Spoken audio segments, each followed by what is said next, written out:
Hello student of class 8. Today in mensuration we will study about trapezium and quadrilateral. तो बच्चों trapezium क्या होता है ये पहले आपको जानना जरूरी है.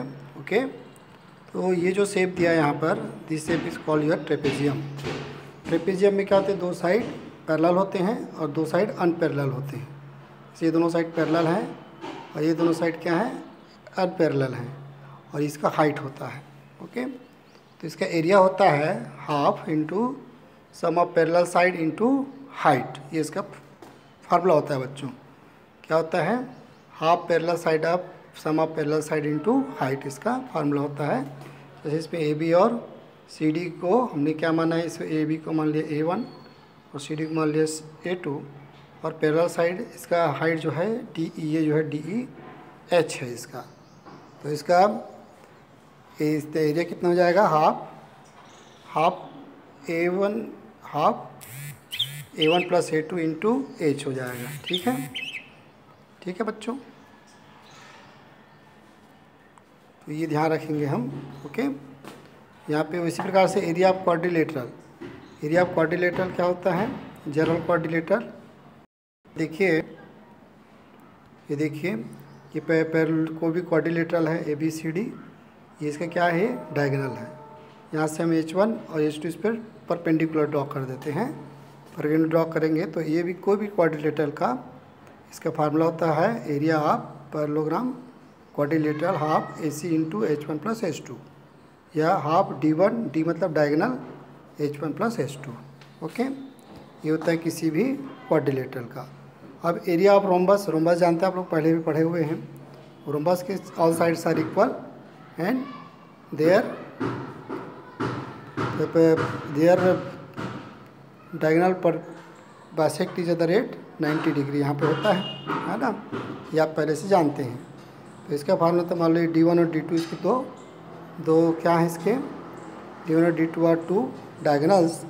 इसका फार्मूला होता है एरिया ऑफ रोम्बस का half into D1 into D2, जाके D1 और D2 क्या है, दोनों उसके डायगोनल हैं. ठीक है, इसको आपको ध्यान रखना है. ठीक है, यहाँ पे अभी दी कोई और पॉलीगॉन दिया है. मान लो इस शेप में कोई पॉलीगॉन दे दिया है, इसका एरिया कैसे निकालेंगे.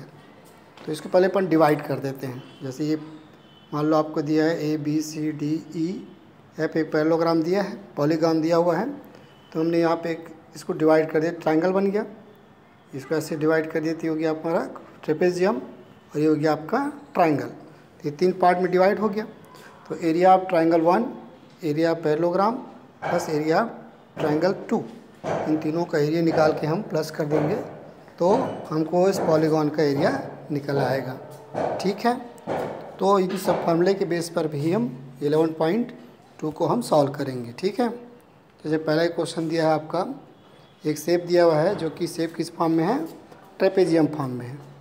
इसको पैरेलल साइड का लेंथ दे दिया है, पहला साइड का लेंथ दिया हुआ है इसका और इसका है ना, 1.2 मीटर और 1 मीटर. और इसके बीच का हाइट दे दिया है, इसका हाइट 0.8 मीटर. तो इसकी वैल्यू की निकालना है आपको. तो एरिया ऑफ द टॉप, जब ये टेबल का टॉप है वो किस शेप में है, ट्रेपेजियम शेप में है. इसका एरिया होता है half into AB plus CD into height. Height कितना हो गया, ADE. तो इसके वैल्यू यहाँ पे रख देते हैं हम. ओके यहाँ पे भी इसकी रख देते हैं half into AB plus CD into DE.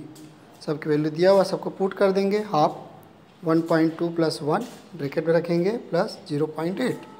2 से 0.8 कैंसिल होगी, 0.4 हो जाएगा.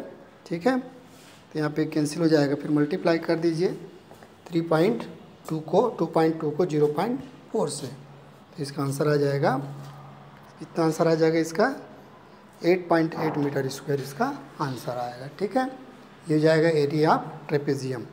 ठीक है बच्चों, वैसे सेकंड क्वेश्चन भी दिया है, इसी जैसे दिया है, इसको भी आप मैं सॉल्व करके बताया हूँ, इसको भी आप देख सकते हैं. ठीक है, क्वेश्चन नंबर 3 को भी मैंने सॉल्व किया है. इसमें क्या दिया है, 3 साइड की वैल्यू दिया है और उसका पेरीमीटर दे दिया है.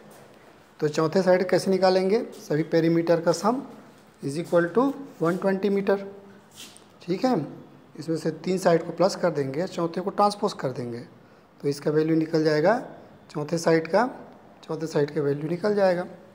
ओके तो ये क्या हो जाएगा, ट्रेपेजियम शेप में है, तो ट्रेपेजियम का क्या फार्मूला होता है, area of trapezium half sum of parallel side, ये दोनों पैरेलल साइड है, इनटू हाइट, इसका हाइट हो जाएगा, है ना। तो उसकी वैल्यू रख देंगे तो इसका भी आंसर आपको निकल जाएगा।